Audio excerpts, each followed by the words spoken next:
Potential by Miracle Cook, Walid Zaman, and Maya Gray. In this video, you will learn the basics of osmosis and how to use water potential to determine the movement of water within a cell.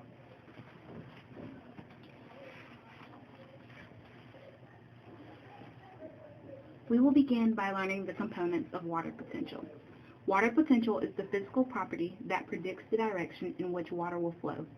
This is governed by solute concentration and applied pressure, commonly referred to as solute potential and pressure potential. The formula used to determine water potential is solute potential plus pressure potential equals water potential. The symbol used to represent water potential is known as psi. You can remember this by thinking Poseidon, the god of the sea, carried a trident which resembles psi. Pressure potential consists of the physical pressure on a solution. This can be positive, negative, or zero. In a water potential problem that places a solution in an open beaker, the pressure potential is always zero. If the cell is not placed in a solution of an open beaker, the pressure potential will be provided.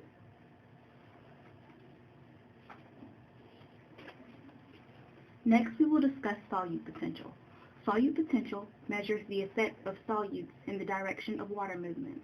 The formula for solute potential is negative ICRT, with I meaning the ionization constant, C meaning the molar concentration, R meaning the pressure constant, and T meaning temperature. The solute potential will always be zero or a negative number.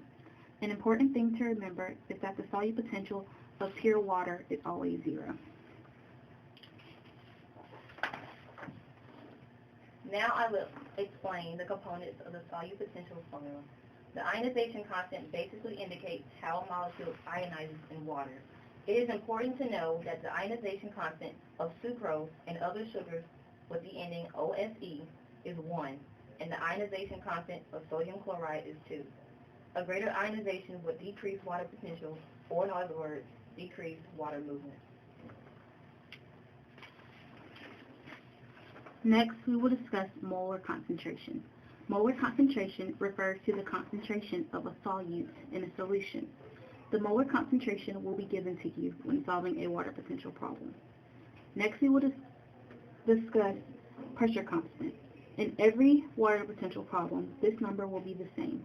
The pressure constant is 0.0831. The final thing we will discuss in this section is how to determine temperature. In most science problems, the temperature is presented in degrees Celsius. To determine water potential, you must convert the temperature to Kelvin. To do this, you add 273 to the degrees Celsius.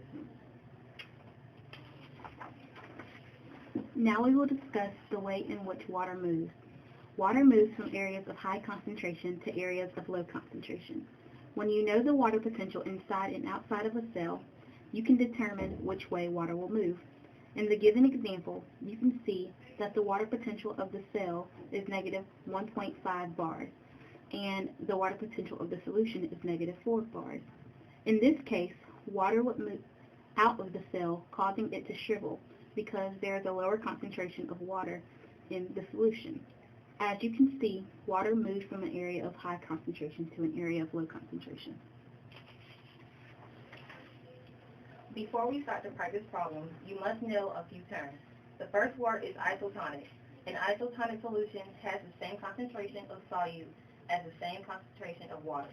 The next term is hypertonic.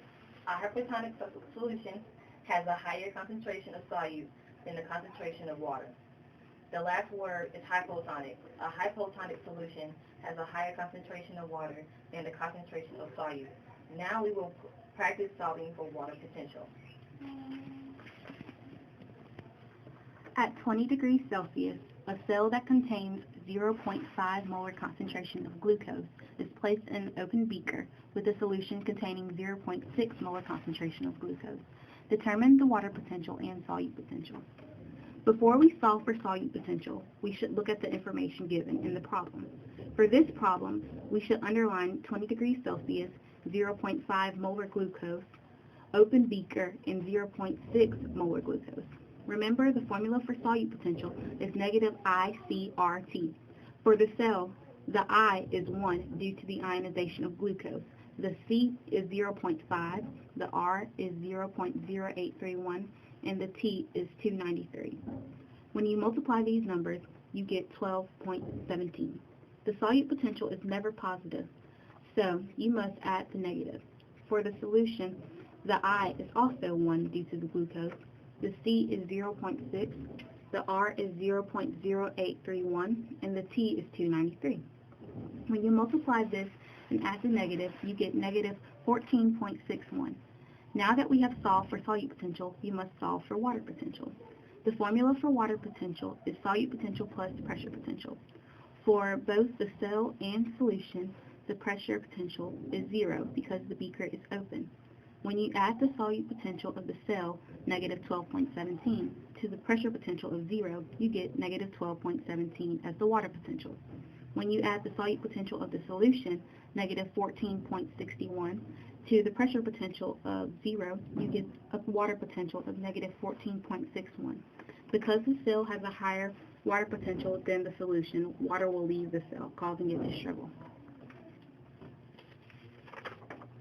Problem number 2. At 30 degrees Celsius, a cell containing 0.2 molar concentration of sodium chloride is placed in an open beaker containing pure water. Determine the solute potential and water potential. In this problem, we see that the temperature is 30 degrees Celsius. The cell has a 0.2 molar concentration of sodium chloride. The solution is pure water, and all of this is placed in an open beaker. For the cell, the I is 2, the C is 0.2, the R is 0.0831, and the temperature is 303. Since the solution is pure water, the solute potential is 0. When you add the numbers up for the cell, you get negative 10.07. Now that we have solved for solute potential, we will solve for water potential. For the cell, the solute potential is negative 10.07, and the solute potential of the solution is 0. Since the beaker is open, the pressure potential for both is 0. When you add these numbers together, you get negative 10.07 bars for the water potential of the cell and 0 bars for the water potential of the solution. Because the solution has a higher water potential, water will enter the cell, causing it to swim. At 25 degrees Celsius, a cell containing 0.4 molar concentration of sucrose is placed in a beaker with a pressure potential of 9.91 bars. The beaker contains a solution with a 0.3 molar concentration of sucrose. Determine the solute potential and water potential. In this problem, we see that the temperature is 25 degrees Celsius, the cell has a 0.4 molar concentration of sucrose, the solution has a 0.3 molar concentration of sucrose, and the pressure potential is 9.9 bars. For the cell, the I is 1, the C is 0.4, the R is 0.0831, and the T is 298 kelvins. When you multiply these numbers, you get negative 9.91. For the solution, the I is 1, the C is 0.3 molar concentration of sucrose, the R is 0.0831, and the T is 298. When you multiply these numbers, you get negative 7.43. Now that we have solved for solute potential, we will solve for water potential.